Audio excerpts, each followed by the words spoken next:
Today, everybody. Welcome back to the link. It is 4:09 here in Vegas, but I believe it's 9:09 over there in Guam.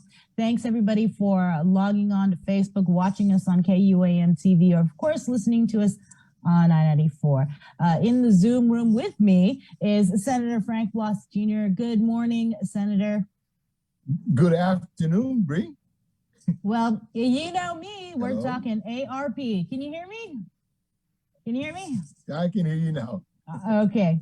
So you wrote this letter, and I'm going to let you kind of go through it. And, you know, we did a whole story. We did a whole interview yesterday with the CNMI governor's spokesperson, Kevin Bautista, about how they're not waiting for any interim final guidelines. They're going to go for broke and start spending and giving and releasing of the ARP money. We haven't seen that here. We haven't seen a spending plan. But the legislature, they did. All 15 senators signed off on it. But you have, looks like, a follow-up letter. Yes. Well, I have two letters, actually. One to the speaker and to my colleagues, and the other to the governor. And my letter to the speaker was in lieu of the public hearings that we held. They, first off, the governor had asked the legislature to work in unison on a spend plan for the American Rescue Plan Act of 2021. And so as a result of that, there was a letter that was sent from the legislature to the governor detailing to some degree where the legislature felt the money should be going to. I felt that, okay, this is a good starting point for the discussion. I wasn't in line with everything or how the money was allocated, the way it was spelled out in the letter. But that said, though, is that as a result of that, we had a meeting with the governor, and of course, we presented her the letter and in hopes that we were going to get a plan from her, and to this day, we don't have a plan. That's another conversation. However, immediately after that, there was a resolution that was introduced that basically details the information that was in that letter. And with that resolution, there was a public hearing. And in that public hearing, what was very interesting and what I found very, that I appreciated most was, while there were agencies that were there that spoke of, yes, we need this money, there were also people that were saying, hey, what about us in the community? There's still thousands of people that are displaced. Yes. There are still people in food distribution lines.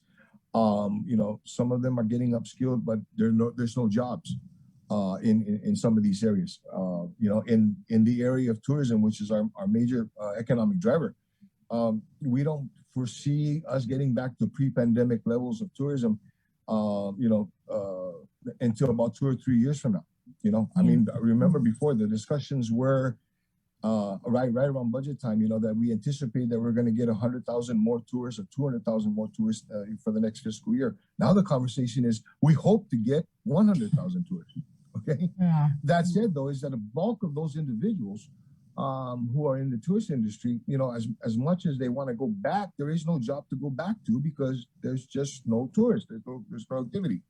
That said, is I went and I said, look, guys, can we take a look at how we said we wanted the monies allocated, and in lieu of course, we've got the end of the pandemic. I mean the poor money, the expiration of that coming September 4th, September 6th. What happens afterwards? What is going to happen after that when you've got close to 29,000 people who still don't have jobs, but now no longer have an income in the form of poor.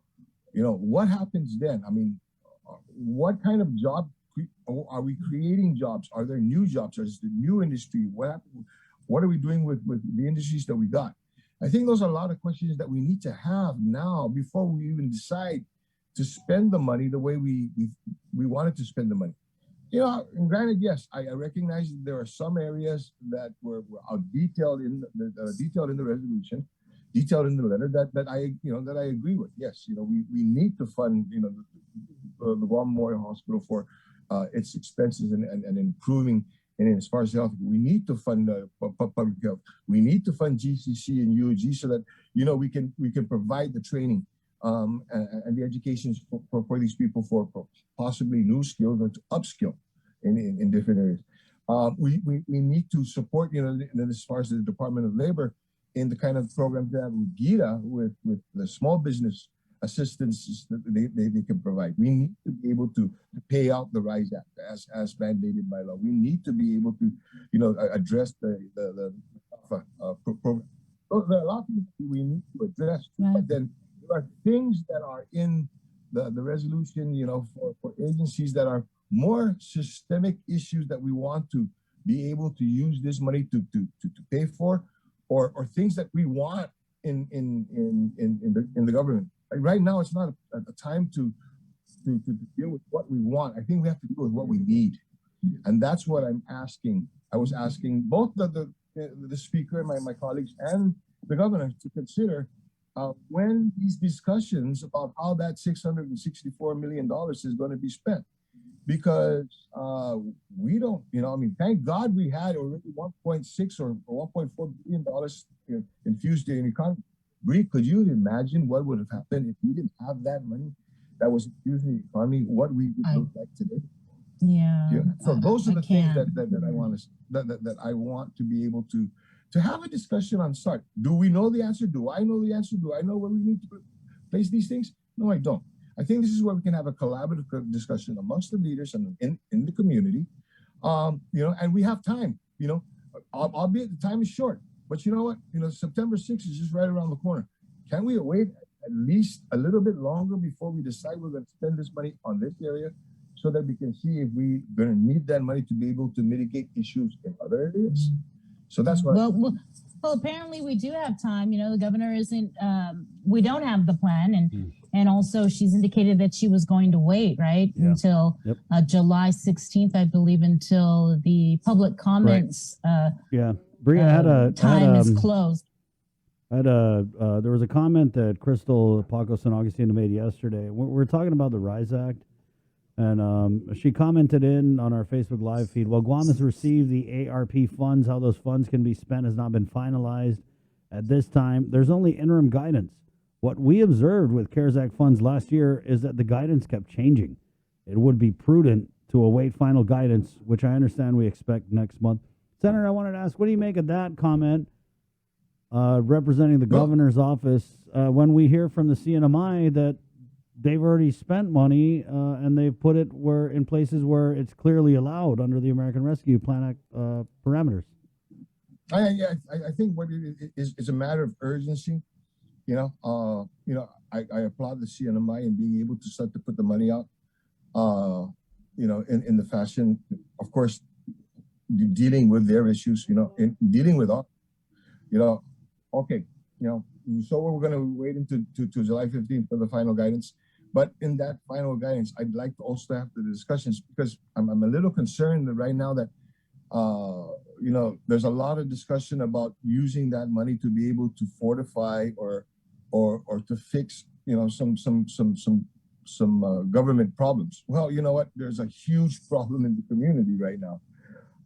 And we should have more of those discussions so that we can start to prepare. Right now, I don't want to say we're doing fine, but the fact of the matter is, there are people that are spending, and albeit there could be a discussion as to how they're spending it. But that said, is when we get to September, and then we have families who really are still looking for jobs, but they can't find jobs, have upskilled, but can't use the skills because there are no jobs.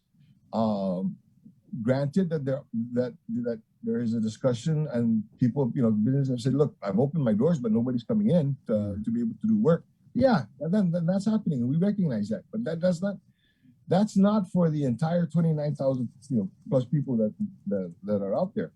And maybe even more, that have been relying on this federal funding. Am I to say that they have to continue to rely on this federal funding? No, but let's rely on the federal funding that we have now on our side to be able to build, to rebuild industries, help business. I don't, Chris, we can have this discussion, between you, me, Bree, and Jason, until the end of your show. Will we come up with the answer? Probably not. But you know what? This is just December. Probably June will 16th. actually.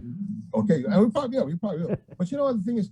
What are we doing on the 17th of June, the 18th of June, the 19th of June, up until September 6th when this finally hits us? This is a cliff. This, we don't know what's in the other side of this horizon, or that looks like a horizon, but more so of a cliff. How deep is that? And how are we going to get past that? That's the concern that I've got, and that's why I said let's hold off. And really, do we need to buy those bells and whistles for the government of Guam? Can that? It's obviously waited these number of years to be able to fix.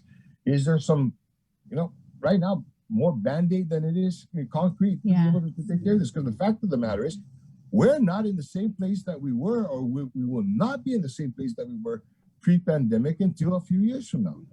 Yeah. So let's not think that. It's just a stark difference when you look at what happened in the CNMI. The governor there, he brought everybody into the room, all three branches of government, mayors, business community, to come up with the plan to figure out how we're going to spend this. When they get $400-something million, and I don't see why it's so difficult to kind of do the same thing. But the will to work together is just quite simply and honestly, Bree, from what it looks like, it's just not there with Adelup. So, Senator, we got to run because public health's on the other side. But I wanted to ask. No problem. Thank you for having me. GPD next oversight hearing is one planned. What's going on? Well, right now there are active investigations that are ongoing, and those investigations address some of the concerns that were brought up in the oversight. Let justice take its course. I'm on it weekly to just make sure where we are we still on this course here. But let justice take its course, and I think at the end of the day we'll be able to resolve a number of those issues. Thank you, Senator. All right. Okay. Thank you. Right on. Okay, guys. Bree, enjoy your vacay. You let me know when we're gonna have that meeting, and we'll figure out all the problems. Okay. Esther. Okay. Hi, Janella. All right. Hi, Senator. Bye, guys. Bye. All right. There you go, Senator Frank Blas Jr., the real Public Safety Committee chairman. Because as you guys may recall, the actual Public Safety chair, Senator Peter Osorlahi, is so conflicted by issues.